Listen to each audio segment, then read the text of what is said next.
Hello everyone, my name is Maria Janine Herrera and I'm living in Calamba City, Laguna, Philippines.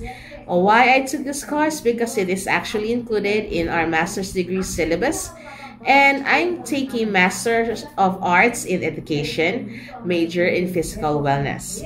And as someone who is in teaching field, more on physical education or PE, I have to summarize the topics that I'm teaching to my students so that they can understand what topic that I'm currently teaching. And if they have any questions, they have the time to ask me. And we could be able to practice on what we learned in the field. With that said, I'm currently taking a finding purpose and meaning in life, living for what matters most.